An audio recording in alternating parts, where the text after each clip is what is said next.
Salut les gars, aujourd'hui une nouvelle vidéo, super content de vous retrouver ici pour cette vidéo. Ça faisait un petit moment que j'en avais pas fait, j'étais pas mal occupé, donc moi je peux m'occuper que quelques jours par semaine de la Subaru. Et en ce moment j'étais occupé, j'ai fait beaucoup de shooting, c'est un autre truc que j'aime faire, donc j'ai fait beaucoup de shooting avec d'autres caisses que la Subaru. Donc vraiment ça m'a pris du temps, faut se déplacer, faut trouver les lieux, etc. Donc je peux pas travailler sur la Sub et vous faire des vidéos en même temps. Donc tout ça, si ça vous intéresse, vous pouvez aller sur le premier lien juste en bas dans la description. Vous retrouvez tous les shootings si ça vous intéresse. Il y a d'autres choses que la Subaru, vous pouvez découvrir d'autres voitures. J'ai fait une DB9, enfin vraiment des caisses vraiment cool. Et j'essaye de me développer sur l'aspect photo. Donc dites-moi ce que vous en pensez. Et puis n'hésitez pas à aller faire un tour sur mon site. Bon, aujourd'hui, on va faire un petit peu de mécanique. Il fait pas beau, donc on va faire un petit peu de mécanique. Ça fait un moment que je dois le faire. Je dois monter mes manomètres. J'ai également reçu pas mal de choses. J'ai reçu pour refaire un petit peu mes feux à l'avant vu qu'ils sont ternes. Donc la perceuse, elle est en train de charger. Et puis, il faut que je vous montre un petit truc. Donc là, c'est mon carton où je stocke pas mal de pièces. Hop. Donc voici ce que je cherchais. Alors, là tu vas te dire, ok, bon, c'est un pommeau de vitesse. Sauf qu'en fait, celui-là, je l'ai fait fabriquer. Bon, alors je vous présente un petit peu ce que j'ai eu comme idée. Alors, je regarde énormément de vidéos de chaînes américaines, et notamment celle de Bucky. Alors Bucky, c'est un pilote, c'est un skater avant tout, c'est aussi un pilote Subaru. Il a fait des courses sur le Nürburgring, etc. Je vous mettrai un petit lien sur son pilotage, sur ce qu'il a fait. Et il a une devise, c'est de construire et de ne pas acheter. Donc il s'est fait une voiture, une Sub, swappée en 3 portes avec un kit, etc. Allez voir ses vidéos, alors c'est en anglais, mais allez voir ses vidéos, c'est super intéressant. Et je me suis dit, je trouve ça super cool, qu'est-ce que je pourrais faire au lieu d'acheter bêtement? Et je me suis dit, je vais fabriquer mon propre pommeau de vitesse. Alors, là tu peux te dire, c'est un petit peu bête, c'est pas très cher, etc. Donc, ce que j'ai fait, c'est que j'ai fait mes plans. Donc j'ai fait les plans. Il y a pas mal de particularités, notamment le filetage qui est du M12 avec un pas de 1,25. J'ai fait demander un devis, donc c'est de l'alu 6082, donc apparemment qui résiste plus à la corrosion. Il y a une finition brossée sans anodisation, donc je l'ai verni. Et en fait, ça m'a coûté 30 euros. 30 euros, frais de port compris. Si tu regardes un pommeau comme ça HKS sur Drift Shop, ça doit être au moins, ou je sais pas quelle marque est à peu près équivalent, mais ça doit être vite 70-80 euros. Et là, tu as le plaisir, c'est toi qui l'as fait fabriquer. Je l'ai monté juste pour voir, j'attends d'avoir mon intérieur complet pour pouvoir tout monter, mais je voulais vous le montrer parce que je trouve que ça rend tellement bien. Tu vois, l'avantage aussi de pas faire des vidéos souvent, c'est que j'ai plein de trucs à vous montrer. Regardez-moi ça, Sparco, je vais vous l'ouvrir. Et voilà, donc là c'est mon casque pour les track day, donc un Sparco, c'est l'entrée de gamme de chez Sparco en casque intégral. Donc j'ai pris une visière, hop, qui est teintée, j'ai aussi une deuxième visière qui est juste en dessous, mais j'ai celle-là pour s'il fait beau ou s'il fait pas beau. Hop, j'en ai une autre. Pourquoi j'ai pris un casque intégral? Tout simplement pour pouvoir mettre un micro à l'intérieur, un peu à la motovlog. Donc normalement ça va être super sympa. J'ai mon track day en octobre, faudrait que je regarde d'un petit peu plus près. Mais je pense que ça va être tellement cool. J'ai vraiment hâte d'y être. Bon, du coup, revenons au sujet principal de la vidéo, c'est le montage des manomètres. Alors, comme tu peux le voir ici, j'ai des trous qui sont sur le support. Alors pourquoi j'ai ça? C'est parce qu'à la base, je devais monter des Zenki, mais des Zenki version 2. Et finalement, ce sera des Zenki version 3. La différence, c'est qu'ils sont programmables avec des alertes, etc. directement via la télécommande, alors que les versions 2, c'était des boutons. Donc l'ancien support était monté et percé pour accueillir les boutons. Du coup, pour l'instant, je vais monter ce support. Il est percé, bon, c'est pas très grave. Plus tard, peut-être que je changerai le support des manos. Mais en tout cas, là, c'est bien des Zenki 3, enfin les versions 3 que je vais monter. Alors je sais plus l'ordre que c'est, mais pression du turbo, température d'huile et pression d'huile à monter. Et du coup l'avantage c'est que sur les subs c'est vraiment bien foutu. Sur beaucoup de caisses tu as besoin de te reprendre en fait au niveau de ton filtre à huile, notamment pour avoir la température et la pression.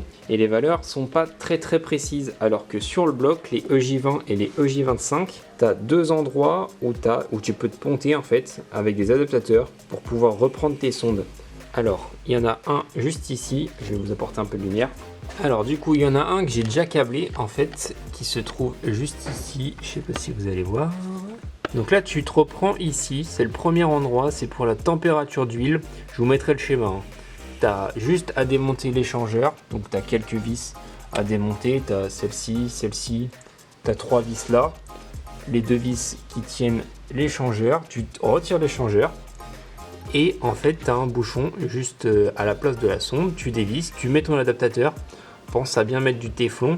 Tu mets du téflon, ton adaptateur avec ta sonde. Donc les adaptateurs ils sont comme ceci. Donc là tu as le trou qui est bouché avec ceci, c'est un bouchon. Hop, toi tu le remplaces par un adaptateur et dessus tu viens visser ta sonde. Et pense à bien mettre du téflon. Donc ça c'est pour la température d'huile. Et ensuite tu as un deuxième endroit. Alors celui-là je le vois peut-être pas direct, mais il faut démonter cette partie là avec l'alternateur, etc. Donc ça je vais vous le montrer parce que je l'ai pas encore fait. Celle-là j'avais un peu de temps donc j'ai déjà commencé. On voit le câble qui passe ici là, qui est en attente. Là je vais démonter l'alternateur, je vais mettre la deuxième sonde, donc je vais tout vous montrer et ensuite on fera pour le turbo.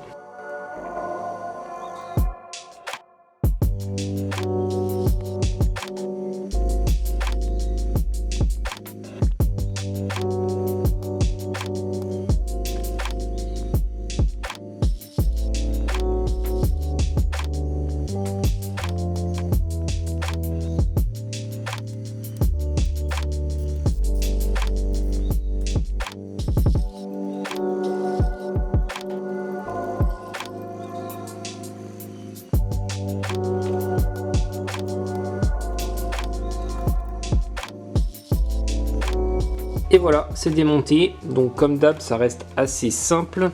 Là, il y a les 2 vis, celle qui tient l'alternateur et celle qui tend la courroie.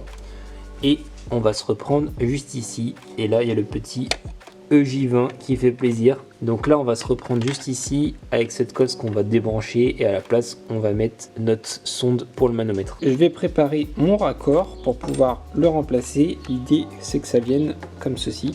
Juste bien penser à mettre le petit joint qui est ici et surtout de mettre du téflon et dans le bon sens. Donc c'est ce que je vais faire là et ensuite je vais tout remplacer. Voilà, le téflon il est mis, bien prendre le temps de regarder qu'il est dans le bon sens, c'est super important. Donc là on voit, alors je sais pas si vous allez voir, quel est ça.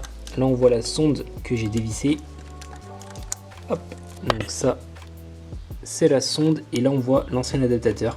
Donc moi j'ai regardé l'ancien, enfin cet adaptateur là ne correspond pas avec la nouvelle sonde, il faut cet adaptateur. Donc je vais le dévisser et le remplacer.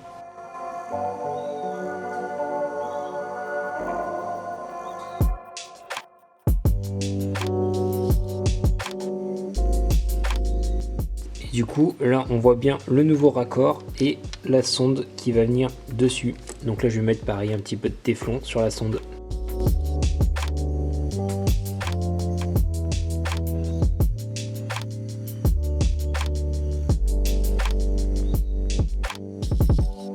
C'est monté, donc là il y a le raccord avec la sonde. En fait c'est le même principe que juste ici. Il y a peut-être un petit peu plus de place ici que de l'autre côté. L'autre côté j'étais un petit peu gêné mais c'est la même chose au final. Bien penser à raccorder, comme ça tu peux tirer ton câble et après tu te reprends pour passer dans l'habitacle. Donc là je raccorde la sonde, je remets l'alternateur.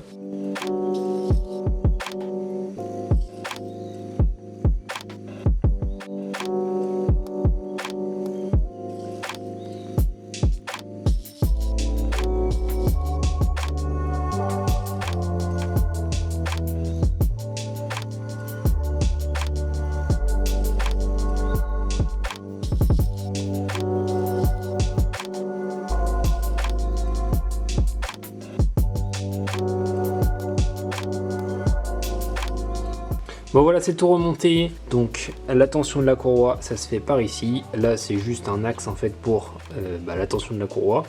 Et pour tenir l'alternateur, bien penser à remettre les 2 petits raccords.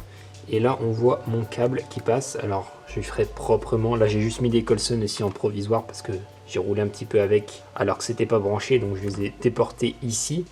Ce que je vais faire, c'est vraiment faire un truc propre, de manière qu'on voit pas les câbles. Bon, maintenant, je vais m'occuper de la dump valve et je vais me reprendre sur cette durite pour avoir la pression du turbo. J'ai toujours mon assistant qui est avec moi. Bon, voilà le travail, c'est tout monté. Donc le T, on le voit, hop, juste ici. Au final, pas besoin de collier de serrage, c'est tellement mis en force que je pense que ça bougera pas et surtout il n'y aura pas de fuite pour avoir des valeurs précises. Donc là, la durite elle est assez grande. J'ai pas encore mis le petit filtre. Je vais le mettre juste, j'aimerais bien que ça se voit pas trop, donc je vais voir au niveau de la longueur pour quand je vais démonter le lave-glace, que ce soit caché dessous. Donc maintenant la prochaine étape, on va vidanger, je sais pas s'il en reste beaucoup, s'il en reste, et on va vidanger et enlever le bocal de lave-glace. J'ai redémonté l'échangeur, en fait je pensais que je pouvais passer en démontant le liquide, le bocal de lave-glace pardon, mais en fait pas du tout, ça se passe par là apparemment. Alors c'est ce que j'ai vu sur internet, ça passe ici. Donc j'ai redémonté l'échangeur et du coup on voit, alors est-ce qu'on voit mieux, est-ce qu'on voit pas mieux? Ouais, on voit pas bien mieux, mais on voit la sonde en fait, la sonde que j'ai installée en démontant l'échangeur. Donc ce que je vais faire, c'est tirer mes câbles proprement jusqu'à l'arrivée qui se trouve ici et après les rentrer dans l'habitacle. J'ai donc passé tous mes câbles proprement. Alors on voit juste celui-là, sinon les autres ils sont pas apparents, même le filtre j'ai essayé de le cacher le plus possible. Et je suis donc passé par ici pour rejoindre l'habitacle. Donc je vais vous montrer. Hop. Et voilà, les câbles ils sont juste là. Alors il va falloir guider à fond les câbles parce que ça se trouve juste au niveau de la pédale d'accélérateur. Donc là je vais tirer proprement les câbles et après faut que je regarde s'il faut que je démonte. Qu'est-ce qu'il faut que je démonte au niveau de la console? Je pense qu'il faut que je démonte cette partie là. Donc je vais déjà tirer les câbles proprement. Moi j'essaye de vous montrer un petit peu l'idée. C'est vraiment que les câbles, il faut qu'ils soient tirés vraiment propres, notamment pour la pédale d'accélérateur et juste ici pour là c'est l'embrayage, le mécanisme d'embrayage. Donc là j'ai mis un Colson là-bas et un autre Colson.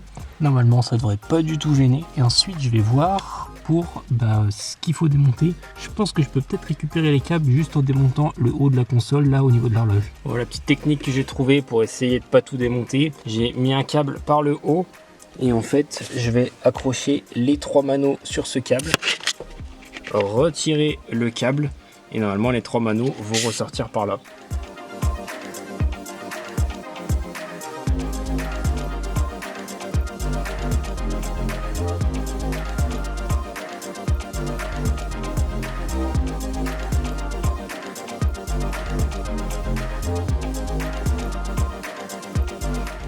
Alors, on va pas bien voir, mais j'ai tout branché juste ici là, tout en suivant le schéma que je vous ai indiqué. Alors il existe aussi des adaptateurs où tu peux raccorder directement sur l'horloge, ça c'est vraiment plus simple. Donc ensuite tu alimentes le premier manomètre, puis après c'est en série 2 et 3, et après tu as juste à brancher les trois sondes. Donc là je vous mets juste le contact. Stylé. Normalement, je peux démarrer.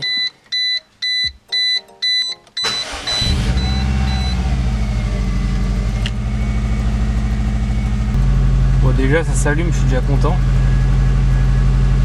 Et voilà les gars, bon je vous fais la conclusion juste ici, j'aurai sûrement pas le temps de vous faire un tour. Par contre la semaine prochaine on fait un tour et puis je devais faire les feux mais là j'aurai vraiment pas le temps. Donc la semaine prochaine on s'occupe de faire les feux avant, les refaire une petite santé et puis je vous montre d'un peu plus près les manos. Le temps que je les prenne en main aussi parce que j'ai la petite télécommande, alors je sais pas où je l'ai foutu. Mais j'ai la petite télécommande où tu peux régler l'éclairage, etc. Mais j'ai pas encore lu la notice et j'ai pas encore vu toutes les fonctionnalités. J'ai vu qu'il y avait les alarmes, tout ça. En tout cas, la partie la plus dure, ça reste le branchement, le câblage. Il n'y a pas besoin de démonter toute la console. On arrive à faire passer les câbles. Par contre, le branchement, ouais, le plus facile, c'est d'acheter un adaptateur. Sinon, on y arrive, hein, on trouve des solutions. Au niveau du moteur, il y a un petit peu de démontage, mais ça se fait bien. Bien penser à mettre du téflon. En tout cas, si ça vous a plu, n'hésitez pas à mettre un like. Et moi, je vous dis à bientôt pour une prochaine vidéo. Ciao les gars!